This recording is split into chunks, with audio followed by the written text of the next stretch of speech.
Good morning, everybody. Welcome to Comics Unlimited. Today, we're starting out a whole new series, and it is called Comics Cover to Cover. And what we're going to do periodically here throughout this journey that Glenn and I are on, we're going to go over some of the great comic books that we love in our passion for them. So stick around. Today, we're going to go over New Gods #1, Jack Kirby's signature series. And we can't wait because we got a lot of surprises, a big one coming up. And I think you guys are going to want to see this.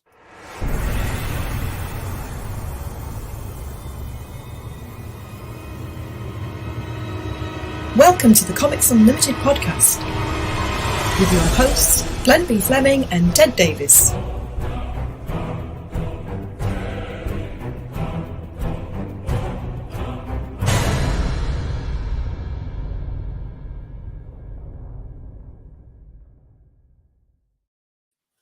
Good morning, everybody. I am Ted Davies. I'm an artist and author, best known for Retrieve and Grimm 101 book series. And who is this guy next to me?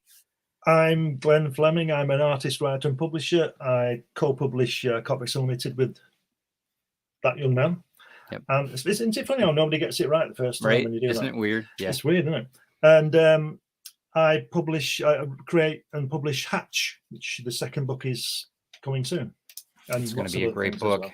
But I'm sure you know all about that. Yes, I do. And I'm looking forward to having it. One of the things, let me bring this up. This is actually our book, Comics Unlimited. Check out what we're doing. We've got a new one coming out very soon. It's on the presses, so to speak. We've got all the series digital, too. So check out everything. You can download it. Go to Amazon under Glenn B. Fleming's Amazon site and get yourself some copies. The holidays are coming up. There's a lot of great articles on this. We're very well received. A lot of people are talking about this and what an asset it is to the comics community. So I really, I am biased, but listen to everybody else about it too, because it's a great, great book. And that's why we're here to talk about that publication. We're also, I want to give some props out because we are going to be talking about Jack Kirby today, as we do almost every week here. One of the best books. Glenn, again, is prolific. Glenn did this amazing book. Where can they get this right now? Where can they buy this book? They could get this from me. You have to contact me because I've taken it off Indiegogo in demand. Okay. To be honest, I'm not really quite sure how that works, so I've taken it off. So anyway, if you want to get a hold of a copy, get in touch with me on Facebook, or we'll go through the emails later, and I'll send you a copy. Right, and you'll sign it too, right? Oh, of course, yeah. I'll dedicate. I'll do whatever you want. And maybe that's sometimes better because you can get an actually signed signature copy from Glenn. And it's it's a day in the life, 2 days in the life of Jack Kirby, being at his home. Yeah. 2 visits. One of the best things about, I have to say, and I told you this. Let me get out of here for a second. I told you this, Glenn. It is awesome that you've done all this work with Jack and being at his home, and people don't realize the impact that it's had on a lot of collectors, myself included, of what you've accomplished. And it's made my collecting and the stories and everything else about Jack so much more richer. And I can't say it enough. So when I look at my comic collection and what I've got and what we have, what we've accomplished with Comics Unlimited here, I really got to give you kudos, bro. I really do. I think it's just fantastic. So you guys, you're amongst greatness here. Glenn is an amazing, he's an amazing artist. He's a prolific writer, but I think what he did for Jack Kirby's memory has been, it's just awesome. So thank you, my man. Thank you. And in the next issue, number 11, that's coming out soon, there will be, can I announce it here? I've got my own announcement. Do it. Yeah. Bring it. I will be publishing in that magazine a unique article about Rosalind Kirby. Kirby. Good. Because last September 25th, 2 weeks ago, was her 100th birthday. Wow. So I thought, right, okay, I'm going to do this article. And I was thinking about doing an article about her, but I did a 360 like I always do. And I thought, no, I'm going to write a book about my meeting her. Good. Rather than just tell when she was born and what school she went to and all that stuff, which anybody can find. I'm going to do the article. It's not been written yet. It's just going around my mind at the moment. It's going to be about me meeting her, and it's a new series I wanted to do in Comics Unlimited. Awesome. Unsung Heroes. Awesome. I love it. I thought number one should be the lady of the greatest comics creator ever. Absolutely. So awesome. I'm looking forward to that. She, a lot of people talked very, very highly of her memory. Yeah. Standing ovation after Jack passed away. She's at, I don't know if it's San Diego or where she was, but she got a standing ovation in the at the Comic-Con. Well, she deserves it, and she does it a lot. They did that a lot. Yeah. She was royalty, and I think that's awesome. I'm glad that you're doing that. And you've always talked very highly of her, so I'm anxious to read that. Yeah. If you guys could like and share this out, I would appreciate it kindly. We're trying to get up to 1,000 subscribers by Christmas. It would be so helpful if you guys could share this out just to 3 people. It would help us greatly. We do want to talk about Cashman's Comics too. John Cashman is in Bay City. He sponsors us here. Say hello to Petey the guard dog when you check out the website and everything else. If you need comics or anything that's affiliated with comics, including my books, any indie comic books, soon to be Glenn's books as well, get a hold of John. He'll send it to you worldwide as long as you pay for the shipping and, of course, the product. So that's a killer, right? It's a crunch, but yeah, check out everything that John's doing. So, and thank you, John, for being our sponsor. Let's say good morning to everybody too, and check out our audience. We got Carl, got Pete, got Clyde, got everybody in the house. All right, good deal. And we got other people that haven't come through on Facebook yet. I've got some other numbers kicking in here, so bear with us. Like I said, today what we want to talk about, I'm going to bring this up on screen here in a second. This particular book came out 1971. It was, if you guys can see that, okay, let me know in the comments if that's good for you, not too much glare. 1971, February, March. It was a month before I was born. So this book is almost 52 years old, which is crazy. And this book is absolutely pristine. This is one of the top of the collection. And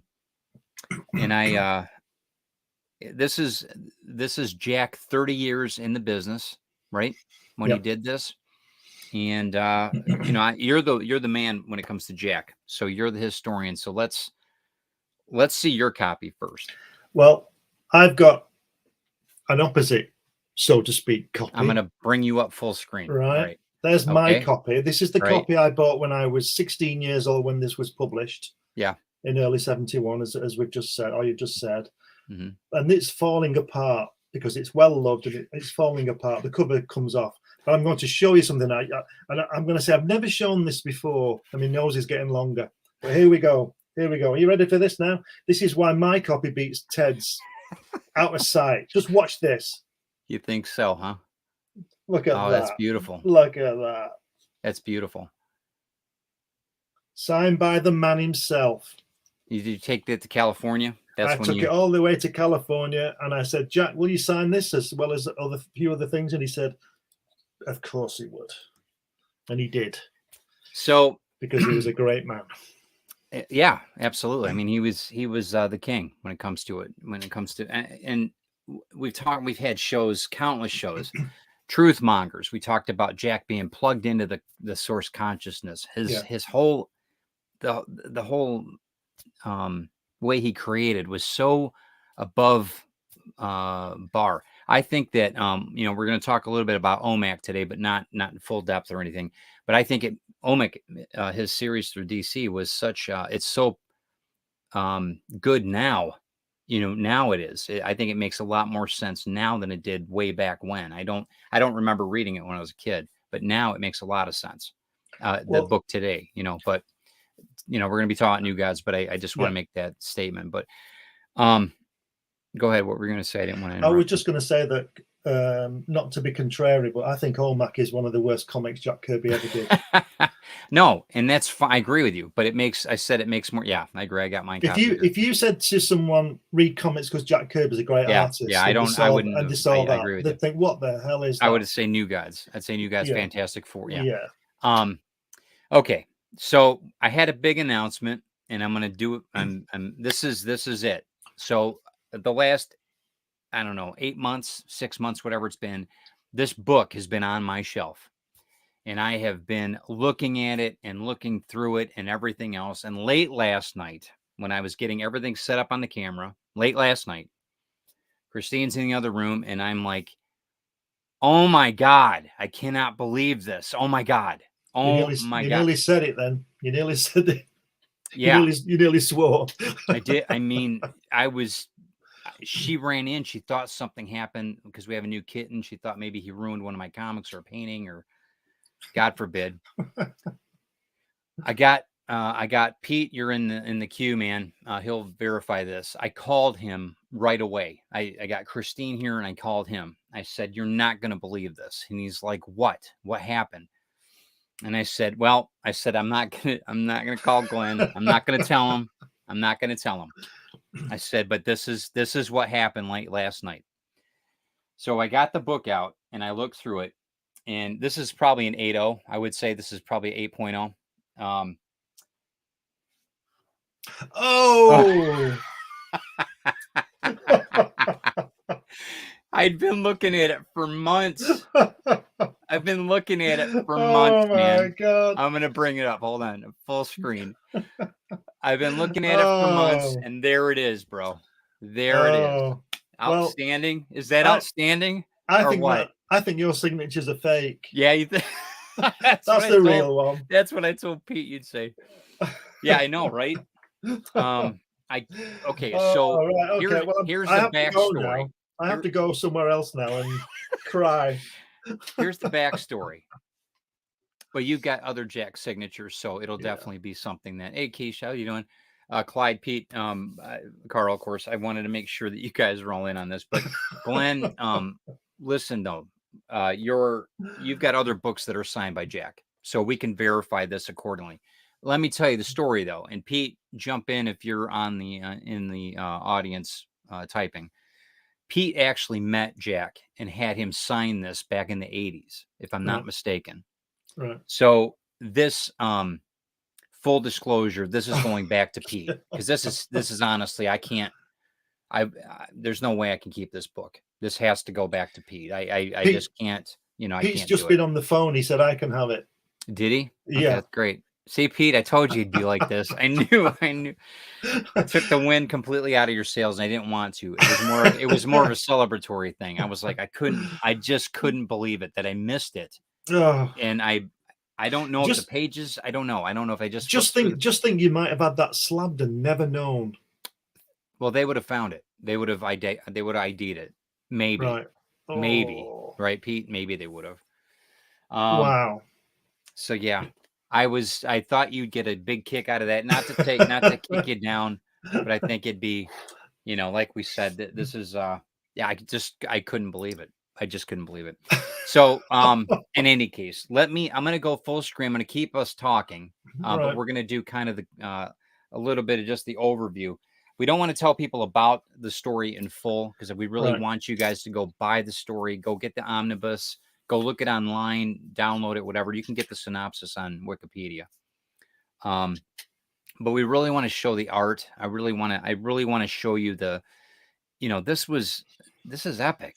And I think it's probably one of the, I think it's an unsung hero. Don't you think? You're talking about unsung heroes? Yeah. I think that it wasn't really given its proper props. I mean, reading through it, really. I don't think anything at that time at DC. We've covered this before. I think they just wanted to get him, and then when they got him, they didn't know what to do with him. But yeah. Let me so you quit looking at our mugs. Let's go to the split screen on that, the full screen. Look at that. Are you getting? Does it show up okay there? Yeah. Is it showing up all right? Good lighting. Good lighting. Yeah, that's fine. Yeah. So here's one of your lunar modules that you dig so much. Command module. Yeah, command module, and so tell everybody about the, did you talk to Kirby about this at all? No, I didn't really talk to him about any particular storyline or title. Mm-hmm. We just went through some of his artwork, and he just told me his stories, war stories, and things like that. Yeah. But he didn't. We didn't even discuss the books when I, gave him to sign. He just did it, and we just chatted. That We was didn't it. talk about comics all the time. We did a lot of Well, the time. right. But, Well, you know, and again, you were there as home. Yeah. It is probably you're a fan, but you didn't want to like be, a a fan. Yeah, fanatic, right? that's right. Yeah. Interesting splash page, or a beginning. I mean, the epilogue. I mean, it's an interesting, dark. I A think, lot of Kirby crackle. Yeah, I think what the when I can remember buying this when I was 16, because obviously Jack had just left Marvel and I was really worried what he was going to do. Anyway, he Right. went to DC and I saw this and bought it. But the thing that gets me the most on this one is where it says epilogue. There came a time when the old gods died, and he just wiped out the entire mythos of Thor, didn't he, with that? Oh yeah, Because I think that's what he's doing, because I'm sure I read or heard or something that he wanted to stop doing Thor and do this before he left Marvel. So Marvel could have had it. Wasn't this started after Ragnarok? This was that's when the gods die. Yeah, right. So and then the new gods are reborn, or not, or born, not reborn, but classic. I mean, the layout, everything that you're the man when it comes to layout and everything else. It's just the way he does things. Like if you look at the guys at the top, the guy at the top on the top right, with the way his sword comes down. Yeah, then there's this, like, his shoulder piece comes down, points you to the dead guy. Points you to the dead guy, and it just takes you all the way around that spear, up that arm, and then you go back. Then you go back up with the flame, and it just creates a circle. But if you want to leap off a little bit and drop down, then there's all those guys fighting, and they bring you around as well with the sword. Yes. It's just brilliant composition, and I think it's obviously 30 years experience, but it's also instinctive, I think. Oh yeah, and he didn't do any type of pre-sketch. I don't think he thumbnails. did. No. He didn't do any thumbnail work. Not as far as I know. Everything he did went on the page and was money for him. Right. And that was, one thing that he and Frank Lloyd Wright, the architect, did is Frank didn't draw, like Falling Water. He didn't draw it out until like moments before the owners got to his studio. He had it in his head, and I think Jack had the same type of So he was in the moment. So Frank Lloyd Wright sort of did a live drawing for them almost. And in a way, he hadn't labored over it for weeks. He did in his mind, and that's I used to do that too. I would still use tracing paper, but a lot of it was he was, especially Falling Water. There's an old story where the family that had commissioned him to do the building. They were in Chicago, and they said, "Hey, we're heading up to Taliesin, and we're not too far. We're going to be there in 3 hours." And he had nothing drawn, and he drew everything up, all Falling Water, within like 2.5 hours. It was done. I've got a story like that, but we'll carry on with this. I'll tell you a story about that. So we're into the second page here, or the third page. I mean, bam! I mean, look at that. Total Kirby. I mean, it's just the colors, everything about it. What do you think? I think it's brilliant, and if you read what it says, that's Asgard splitting in half there. It's got the home of the old gods of summer split in great halves. So you've got, then they over millions of years, I suppose, become New Genesis and Apocalypse, don't they? Correct. And that so it's interesting that the fact that he would split Asgard. Because that was good, wasn't it? That was basically good, good place. With Thor and all his pals and all that, Odin and all those people, and then they would spin like planets do and gather dust and rock and all that kind of thing over millions of years, and then turn into New Genesis and Apocalypse. The exact opposites. A bit good and evil, isn't it? Sure, the balance, yin and yang. You're it's and it it's gotta.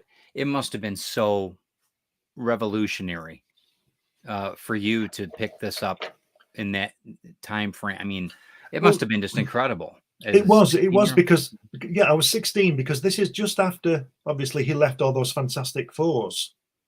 Right. And it was like, because I remember thinking in like through 69 when it was like issue 90 through to 100.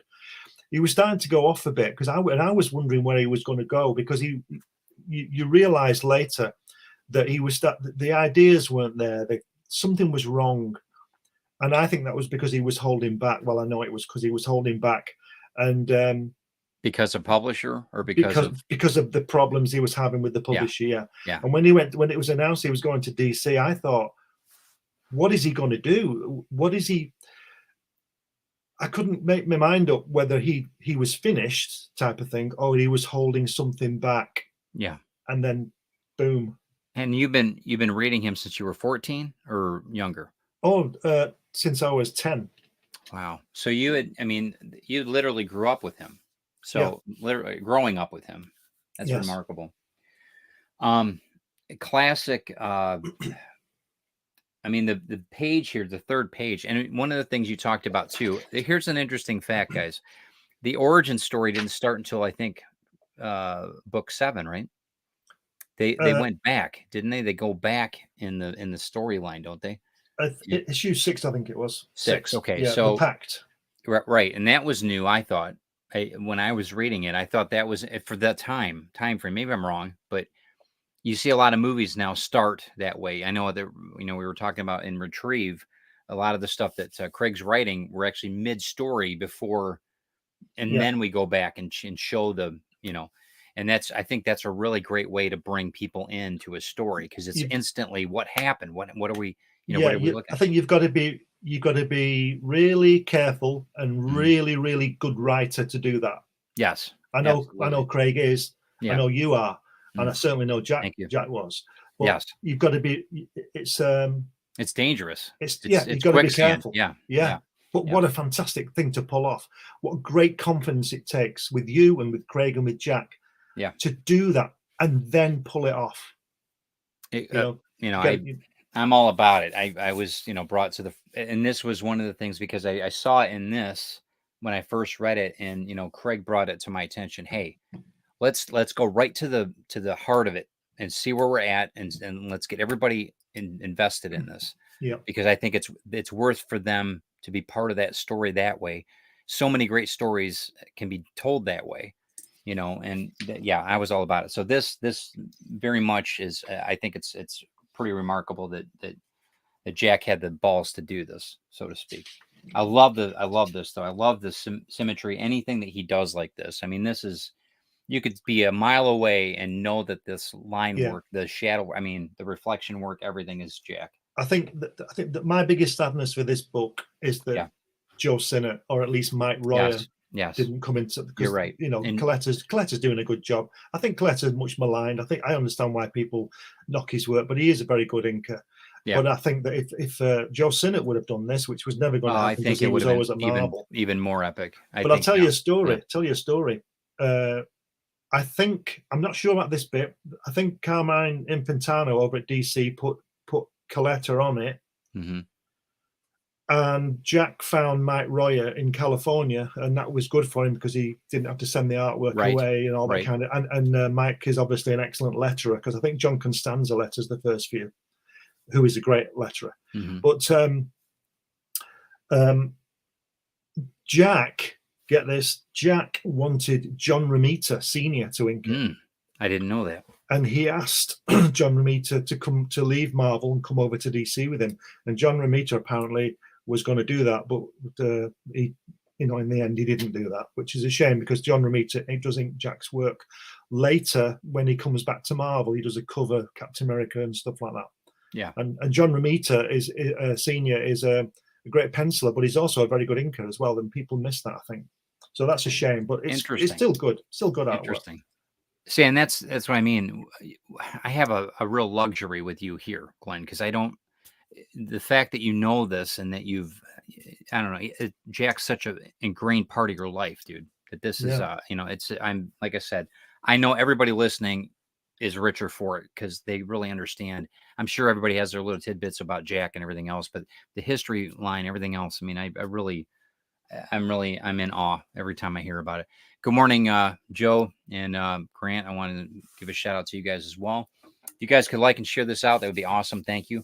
So we get as many people on Jack's work as possible. That would be great. All right, so let's talk. We're just kind of going through and talking about layout and kind of the story, but not the full story, because we don't want to. It's more so the comic book itself, What I was finding before you turn over, but what I always Yeah. find incredible about Jack's work, especially his Thor work with Asgard, are the statues like that guy This one, there. Yeah. yeah, beautiful. Yeah, And when you see later, I mean, what this is only what incredible. 6 or 7 years later, when he's back doing the Eternals, Yeah, those God guys, those Eternals, they just get bigger, don't they? they do. They're massive. And that Arishem guy is 50 miles high. You know, it's just Yeah, incredible. right, right.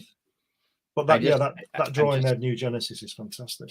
yeah, it's just incredible. I mean, you wonder how, and it came on. I mean, that little table that he Yeah. had, it blows my mind. It blows my mind the size of God, him. I think he was about 5'5". yeah, He's a giant wasn't a big amongst, man, you know. yeah, a giant amongst creators, though.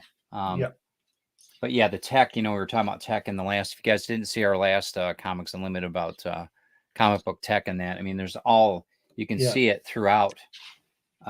It's just awesome. Even on the helmet, Yeah. it's crazy. Yeah, but look out the composition again, where that guy, even though he's in blue, Here, he stops your eye going off the page, and that's his does. job. And then he's looking at that sort of squirrel thing, and you go up to see Light Ray, and you go along the arm, and there's Orion, and then you've got that band at the top left, Light Ray's, Yes, you know, flame, as it were, and then that shape there, you know, with the curve over Light Ray, that bringing you down all the time. yes. And if you look on the previous page at New Genesis on the bottom panel, look how your eye is brought in by Orion, and then that sort of egg shaped thing on the side, Yeah, and then Light Ray's, you know, flame again. I'll call it his flame.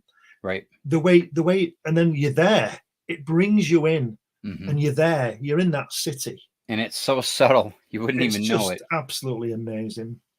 I don't care what anybody says, and I don't care how often we talk about this man. He is just a genius. Yeah. And he should, absolutely. and it should, and he will be up there with, I think, with you know, Leonardo and people like that. I agree. In a different way, you know. Yeah. Yep. I agree. Fabulous. I noticed that he numbered the pages too. Yeah. Isn't that crazy? That's right. Wow. Yeah. We talk about advertisements too. We'll talk about that in a minute. But I mean, look at that. I mean, just the way it's shot, just incredible. Just really. That's a classic Kirby face. Yeah. Classic. Yeah. Well, if you look at the Light Ray in that panel, it does look like Johnny Storm, doesn't he? Oh, yeah. Absolutely. Straight up. But he would have been a fantastic film director, Kirby, wouldn't he? I would think so. Completely different medium, but I think he would have been, yeah, absolutely. The way he tells a story and frames the shot and everything, you know. You know, I can see why you were so obsessed with moon landings and everything. Every advertisement, moon monster. I mean, it's crazy. Well, they were going every 6 months when these things were coming out. Yeah, it was great. Right. It's great for me. It was last in 71 or 72 was the last year that they went, right? Yeah, December 72. Yeah. God, it's crazy. And like I said, we're not going to get completely into the story, but I just want to give a full overview of just the comic and the line work and. Well, this book is a masterclass of introduction as well, because we've not been getting into the story, but Orion is the hero of the book, and he is in the panel coming from the darkness, as it were. Light Ray's ahead of him, and Light Ray's this young pup who's really optimistic about life, and as we find out, Orion is the smashed up old veteran guy, isn't he? And but the way it's introduced is the New Genesis. Now we're inside, and they're all talking, and there's the High Father, and it's just great. But look at that at the bottom. Look at that left-hand page at the bottom. Source wall. Yes. Yeah, it's like 2001. It is absolutely the monolith that Jack draws, not the one in the film, but the one that Jack draws later. Yes. Christine writes here. She said, "I missed the reaction of Glenn. I have to watch it tonight. It was epic. It was great." How did you feel at the moment? Tell her while we're live. To be honest, I'll be totally honest. I was just so happy for you that you've got that almost pristine copy and it's signed. And I just love the way you found it. because, like I said, you might have had it slabbed and not looked, and nobody saw it, and all that kind of thing. I couldn't. Yeah, and then somebody in 100 years would break it open and say, "Wow, it's been signed as well." Yeah, right. Just crazy. But yeah, I'm happy for you. Yeah, it wouldn't be. I knew you wouldn't be like that, but I'm glad that you were. Anyway, Chris, you can still watch it tonight, and of course, you guys can watch on the playback. Tell all your friends about it, because it was definitely well worth it. It just makes the book that much sweeter. Oh yeah. So he's had his hands on it, hasn't he? Yeah. So talk about right. That's the first thing I said. I mean, Jack actually touched this book. Yeah. So tell me about your reaction to the old man in this, and the oh shoot, what's his name? High Father. The High Father. Tell. Yeah. I remember this because he's obviously the Odin character, right? But he's a lot compare him to. Yeah. But he's a lot gentler person. Odin was quite cutthroat. Yeah, quite tough, wasn't he? And yeah. But this guy's a really nice guy. You know, he's obviously all powerful because he's the High Father, but he doesn't seem to be very aggressive at all. Not that he won't fight, but he's not passive, but he's not. Yeah, Odin always seemed to be itching for a fight when you read those things. But this guy's he's probably seen enough of that and all the rest of it, you know. Mm-hmm. But then this guy comes in, Metron comes in. Yeah. It's just like I said, the introduction where we're on page 8. Yes. And we've had 1, 2, 3, 4 major characters introduced so far. Yeah. Right off the bat. I mean, hitch in the head. This is an interesting panel, the way that he's done this with just everything on it. God, it's crazy. And one thing about him too, he layers things so well that you go back and you miss something. Almost every time I go back, I miss something in the drawing. Yeah.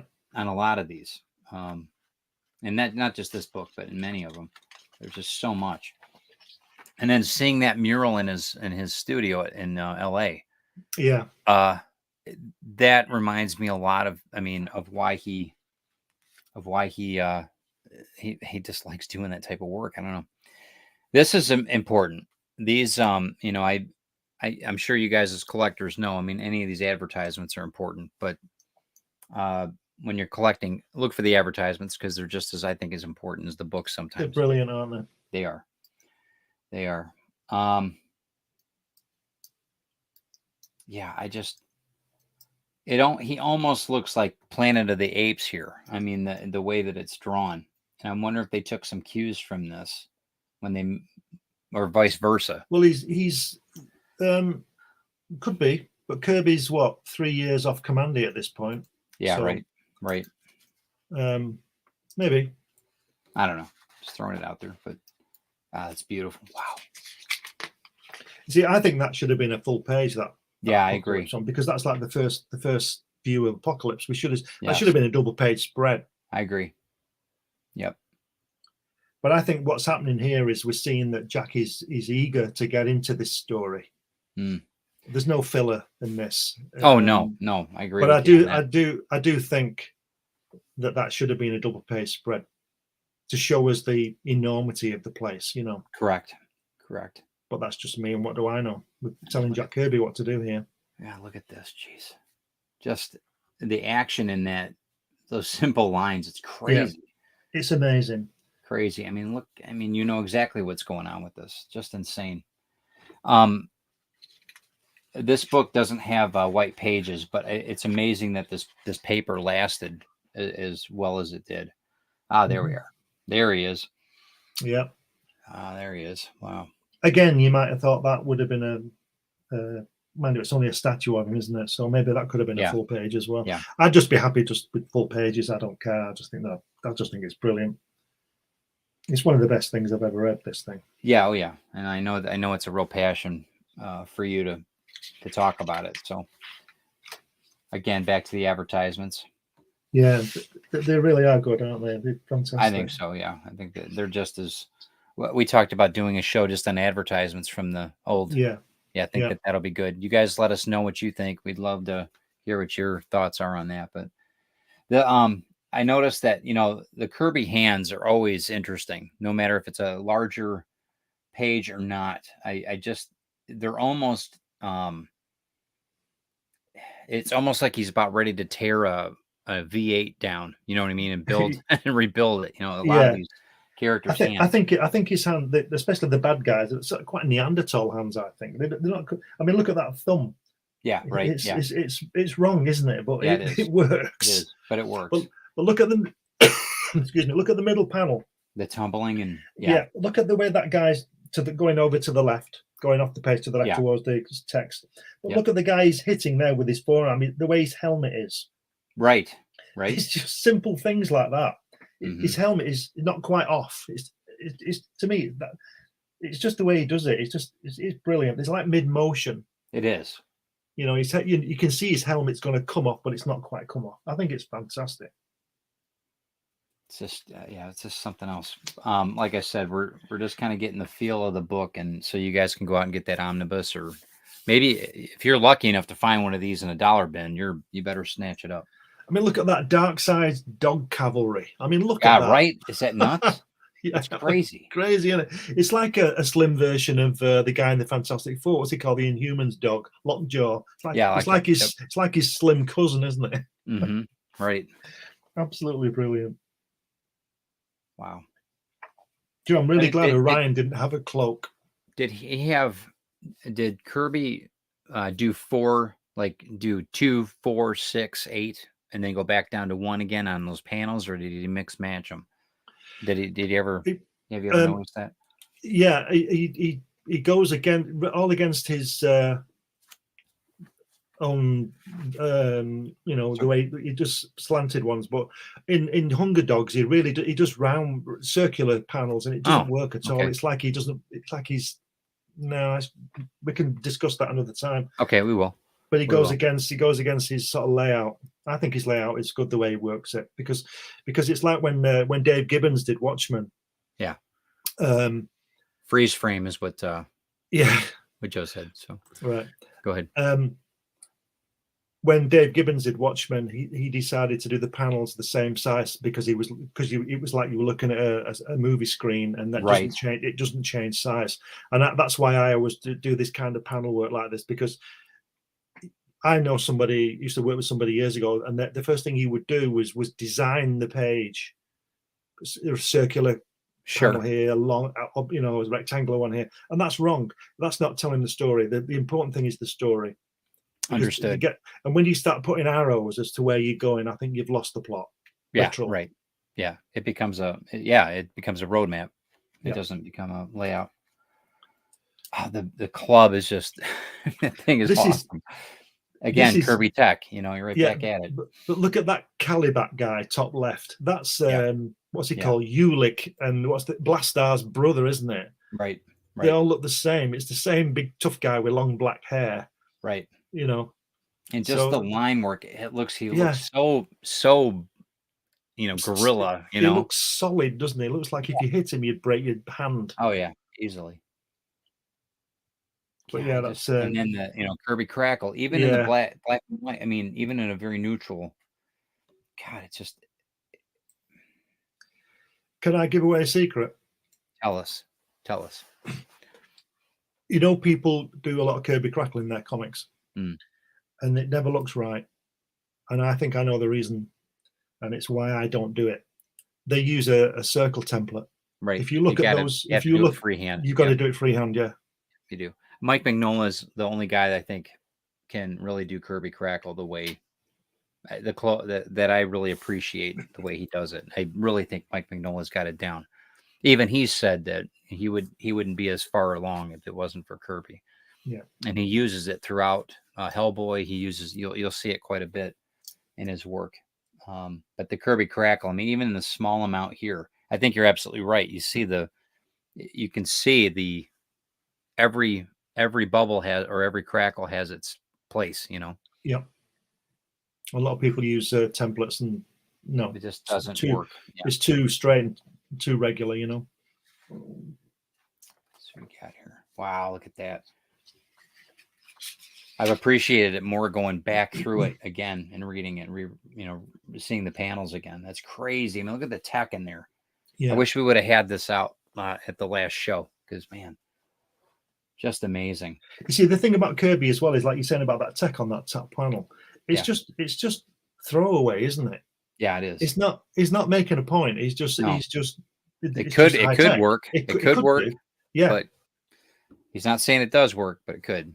Down in the bottom left here too with the that's great. Gosh. Well, those are like that panel reminds me of one of the early Shield stories when they had the telepaths and they get destroyed. But that's just wonderful. Coin grab bag free. There you go. I always wanted to sell grit. I asked my dad early on whether I could get some grit to sell. You know, was it a newspaper or something? What was grit? It was a newspaper. Grit? Oh, no, not grit you put on the floor. It was a newspaper. It was called Grit. And there was on one of the adverts early on in the 60s, there was a lad who had a newspaper bag, you know, and it had grit, and it said, "You can sell grit." And I asked my dad if he could get some grit to sell. Did you guys have the same advertisements overseas? Yes. Yeah. So you would have fun with ants, bugs, silkworms, and butterflies. Did you even have? Yeah, you had silkworms, I'm sure. We had ants and all that. But the other one I always wanted was one of those X-ray pens. Oh yeah, I wanted the glasses. Forget the pen, man. Yeah, I'm ready to glasses, roll. Yeah, ready to roll.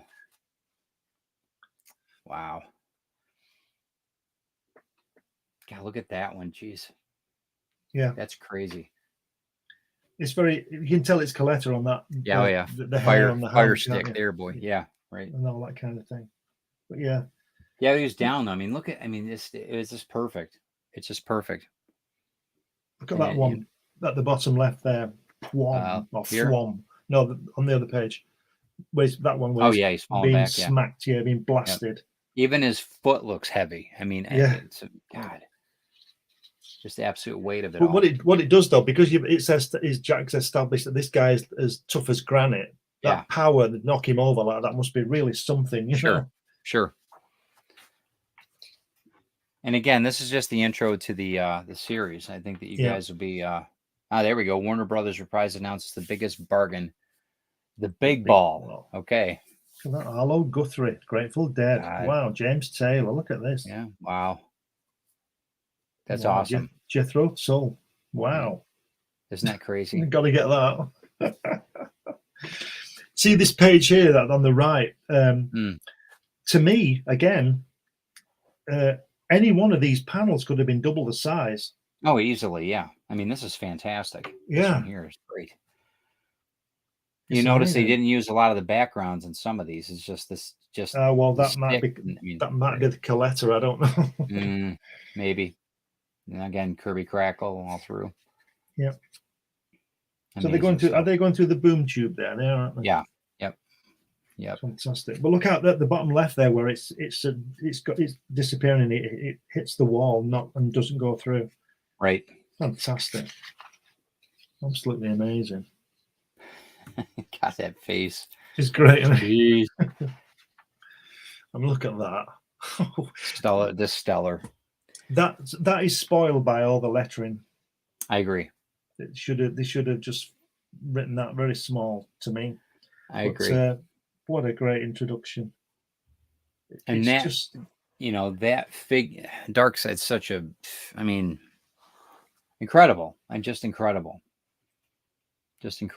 But again, you guys need to check out the story itself if you haven't seen New Gods and really looked at the series itself. One of the things I did want to bring up here, though, is this page. And this page actually really, this might be the precursor to you wanting to go to California. I'm asking you this, but I mean, this is written by Marv Wolfman. Yep. And it talks about him going 4 years ago. This is 4 years prior to this, to Jack's house. So go ahead. I'm sorry. But he was still in New York at that time, right?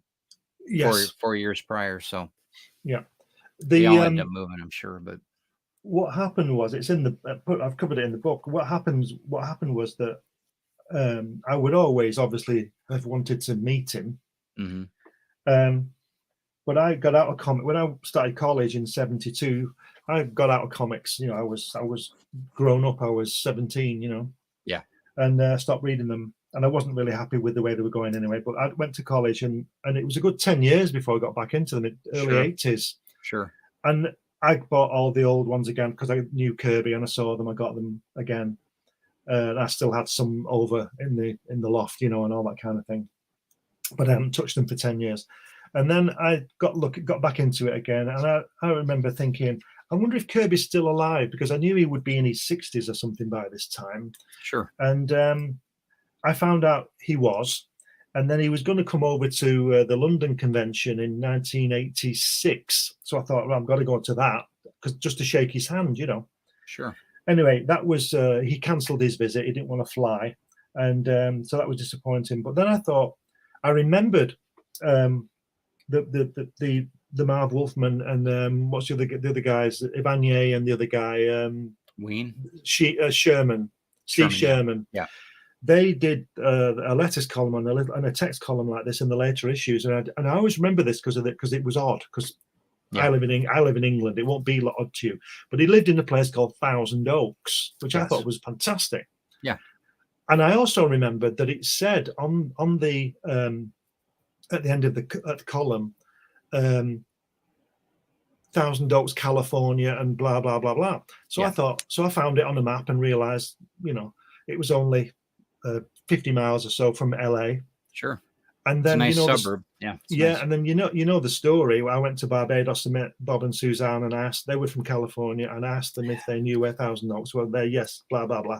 Then I went to California the year later to stay with them, and they took us up to meet Jack, because it was, sorry. Meanwhile, I wrote. I tell you the story. The story's in the book. Suzanne sent me a letter saying Jack Kirby says hi. Here's his phone number. So I just looked. I thought, this is an expensive laugh joke, Yeah, right. Anyway, so I rang it, and it was, and then I arranged to go over. It's in the book. I know. I've read it. I've heard you. I wondered if this was the beginning of it, though. I wondered if this type of article got you inspired to actually think, hey, I can actually do this. Because how many people are going to fly halfway around the world to go see this guy, right? I mean, it's remarkable. I've always thought, I've mentioned this before about things in the way that, just as an aside, when I was leaving school, I went to see what we call the careers officer. Yes. And he said to me, what do you want to do? And I said, I want to draw comics. And he was stunned. He said, oh, nobody draws comics. And I remember thinking, well, I've got 600 of them under my bed. Yeah. Anyway, and that stuck in my mind, that anywhere in the world is accessible if you get on and do it. And like I've said, I've traveled to a few places, and I say to people, go. It's there. I did it. You can seize do it. that moment. Yeah, absolutely. And so you did was take the opportunities that you were given. And we all get that you made. We all get opportunities, and you've got to take it. We can learn how to do hand shadows here too, if you want to. Yes. yeah. Absolutely brilliant. This is time traveling, my friend. This is this. I mean, look at this page, man. Oh, that's interesting. I've got a different skinhead wig. I've got a different page than that. I've got US. See, that's why I asked. I wondered.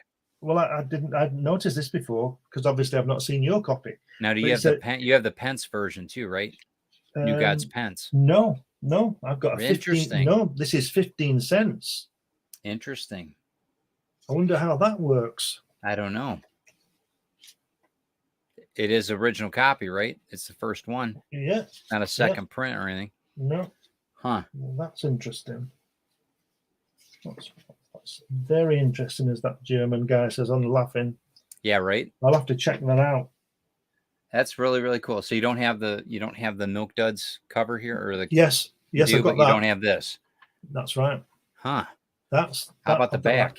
How about the back? Do you have Aurora on the back? No, I have. Interesting. I have. If you know 10 people, you can make at least $50 in your spare time. I'm gonna split the screen, man. This is gonna have to check that out. Yeah, right. I don't like that. Hold on a second. There's mine. There's mine. Huh. Let me bring that up. Go ahead. Interesting. Do you think it's from this? It is from the same book, though, right? Well, that's what I'm thinking. Is it? Anyway, I'll check that out. But it's probably my mistake somewhere. But it is falling apart. This is it's been a lot of fun, man. Yeah, I've enjoyed this. I know that we've had people coming in and out of the talk and that, but that's great. You guys can watch it on the replay and that. If you could like and share this out, though, thank you guys, and subscribe if this is your first time seeing us. You can see this wealth of knowledge that Glenn brings to the table here. I try to help a little bit. And we also have Comics Unlimited. That's real reason why we're here. We want to promote our book and show you guys what we do. Our next number 11 is coming out, which you can buy digitally or in paperback. It should be out soon. What do you think? By November? Sometime in November it should be out? I would hope so, yeah. By the end of the month, early November, yeah. Good. What I'm trying not to do is rush it, you see, because I'd rather you don't. Yeah. I just think we should just, get it right. Yep. And I'm going to be writing that article about Roz and stuff like that. So sure. And the comic collector deserves that. All of us. Yeah. We there's so many rags that you can get on. We didn't want that. You built a great following, and I didn't want to continue it to be just something as a money grab. This is really interesting. Each article that's written, whether it be from different people in the industry or whatever, it's just awesome. It's just such a great, and it's fresh. It's new, and it's not repeated. It's not repetitive. So yeah, it's we try and put some quality out, and we don't always get it right, because there's opinions and there's facts and things. We don't always get it right, but I think we get it right 99.9% of the time. And we do try and source all the artists. Sometimes we can't because it might be some old British comic from 1942 that nobody knew anywhere. Nobody knows anywhere who did it. Right. We try and name all the artists all the time. A lot of them obviously easy. We know it's Kirby or whatever, but we do try and cover indie as well. Like we've got Daphne on the cover there, Daphne Lace with her with her epic work. We do try and cover indie as well. Sure, and we've got a lot of we're independent as well. We consider ourselves as comic creators, and publishers, but we have other indie creators in this as well. Damian Walburn has a great series in there that we're also bringing out. Plus, we've got Jody McPhee. We've got all these different people that are on here that we John Celestri as well. We've got a lot of different Randy Zimmerman. Randy Zimmerman's in it. So we do a lot of different just to show the creativity that's around and where the older creativity was from too. Like Jack Kirby, like the original groundbreakers, Thank you, man, for doing this with us. This has been fantastic. I'm enjoying it. I think that we should do this. We should do comics cover to cover. I think that's a great. We don't have to do it every week, but that's a really interesting play. I think what we're going to be doing. What do you think? How do you feel about it? I agree. Yeah, I don't think we should do it every week, but we can cover lots of things on it. Yeah. Yeah, I think quite agree. Just do. I mean, we didn't get to do OMAC. We can do that next time. But, right. We talk about the ins and outs of OMAC and what it's all about, and the things that maybe Jack shouldn't have written, but look at that cover there. Just leave it there. Look at that cover there, and look at that. Yeah, right. If we look side by side, it's not even comparable. It's not even comparable. But considering it's only what's that? 71. This is 74. 3 years apart. 3 years apart. That. I think that cover to me, that OMAC cover to me, looks like he thought, I forgot to do the cover, so he got to do it. Well, maybe he had more on it. Maybe they cut it down. Maybe something happened where they took it out. Could be. Very interesting cover, but we'll talk about that one maybe on the next one. So thank you, man. Thank you. I do want to stress again that this has been one of the best experiences in a Jack Kirby book that I've ever found. Finding it late last night and really seeing how exciting is that? How exciting is that? That must be worth about $25 now.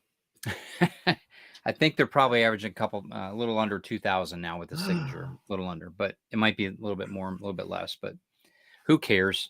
You know what? If you're not reading them, they're not worth anything. So we have, for for whatever reason, make sure that you guys are enjoying comics and just enjoy the stories, see what's there, whether it's independent, whether it's mainstream, whatever you want to call it, they're comics. And this has been Comics Unlimited. So I appreciate you so much, man. Thank you. Can I just before we go? Can I just did I show you this one? Let's see. Number 7. Go. Yeah. Look at this. Let's see it. Look at this. Just to rub that in. Rub it in. No, that's great though, and that's that's what bragging rights are part of it too, my friend. So I don't care. It's all good. If you've got it, flaunt it. Right? I guess so. There you are. There you are. Thank you guys for tuning in. Please, like I said, like and share this out. Subscribe. We're trying to get up to 1,000 subscribers by Christmas. It would be really, really helpful. We would really love everybody to be part of this and be part of Ted's tribe on Ted Davies Artistry, as well as Comics Unlimited. Glenn, thank you, my friend. We will talk to you soon. Yep. And this has been Comics Unlimited. We'll talk to you. Thanks, guys. Read some comics.